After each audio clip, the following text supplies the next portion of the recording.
भक्तगणों, आप सभी का बहुत बहुत स्वागत है श्री नर्मदे समर्थ यूट्यूब चैनल पर।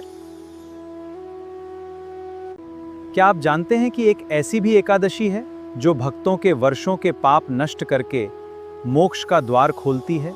ये है योगिनी एकादशी। आइए जानते हैं योगिनी एकादशी व्रत की महिमा, कथा, पूजा विधि और इसके अद्भुत लाभ। वीडियो को अंत तक अवश्य देखें। धर्मराज युधिष्ठिर कहने लगे कि हे भगवान, मैंने ज्येष्ठ शुक्ल एकादशी के व्रत का महात्म्य सुना। अब कृपा करके आषाढ़ कृष्ण एकादशी की कथा सुनाइए। इसका नाम क्या है, महात्म्य क्या है, यह भी बताइए। श्री कृष्ण कहने लगे कि हे राजन, आषाढ़ कृष्ण एकादशी का नाम योगिनी है। इसके व्रत से समस्त पाप नष्ट हो जाते हैं।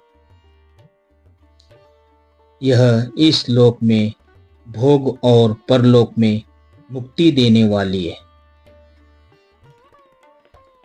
यह तीनों लोकों में प्रसिद्ध है। तुमसे पुराणों में वर्णन की हुई कथा कहता हूं, ध्यान पूर्वक श्रवण करो। स्वर्ग धाम की अलकापुरी नामक नगरी में कुबेर नाम का एक राजा रहता था। वह शिव भक्त था और प्रतिदिन शिव की पूजा किया करता था। उसी नगरी में हेम नामक का एक माली पूजन के लिए उसके यहाँ फूल लाया करता था। हेम की विशालाक्षी नाम की सुंदर स्त्री थी। एक दिन वह मानसरोवर से पुष्प तो ले आया, लेकिन कामासक्त होने के कारण वह अपनी स्त्री से हास्य विनोद तथा रमण करने में लगा। इधर राजा उसकी दोपहर तक राह देखता रहा।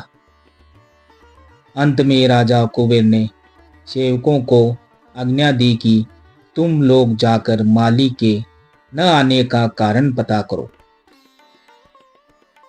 क्योंकि वह अभी तक पुष्प लेकर नहीं आया।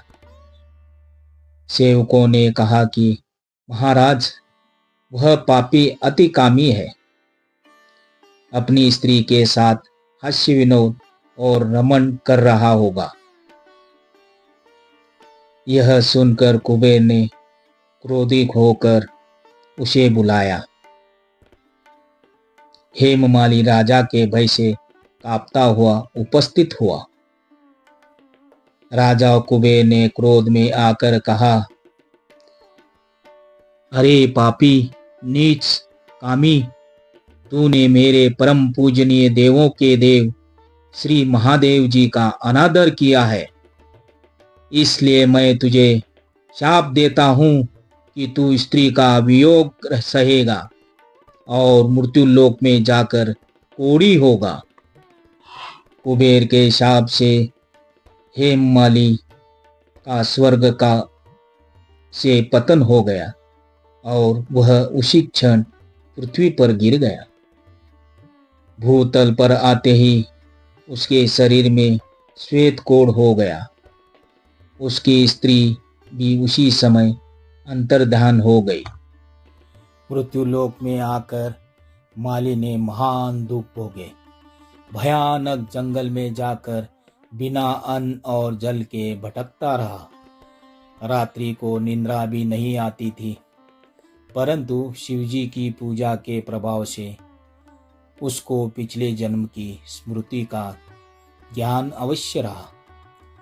घूमते घूमते एक दिन वह मार्कंडेय ऋषि के आश्रम में पहुंच गया, जो ब्रह्मा से भी अधिक वृद्ध थे और जिनका आश्रम ब्रह्मा की सभा के समान लगता था।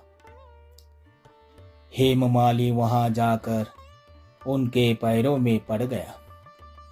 उसे देखकर मार्कंडेय ऋषि बोले, तुमने ऐसा कौन सा पाप किया है जिसके प्रभाव से यह हालत हुई है।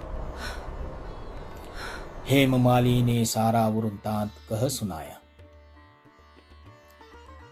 यह सुनकर ऋषि बोले, निश्चित ही तूने मेरे सम्मुख सत्य वचन कहे, इसलिए तेरे उद्धार के लिए मैं एक व्रत बताता हूँ। यदि तू आषाढ़ मास के कृष्ण पक्ष की योगिनी नामक एकादशी का विधि पूर्वक व्रत करेगा तो तेरे सब पाप नष्ट हो जाएंगे। यह सुनकर हेममाली ने अत्यंत प्रसन्न होकर मुनि को साष्टांग प्रणाम किया। मुनि ने उसे स्नेह के साथ उठाया। हेममाली ने मुनि के कथा अनुसार विधि पूर्वक योगिनी एकादशी का व्रत किया।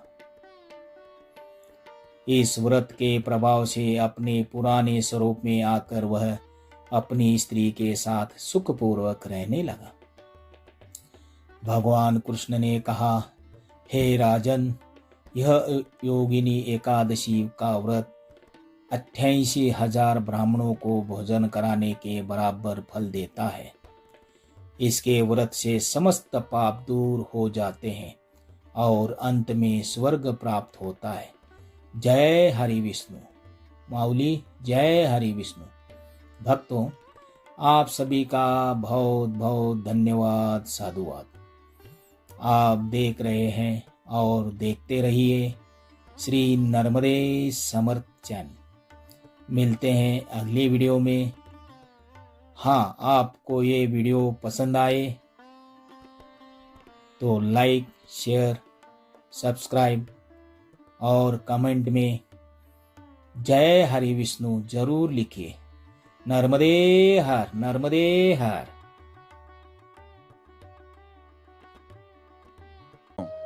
आप सभी का बहुत बहुत धन्यवाद, साधुवाद।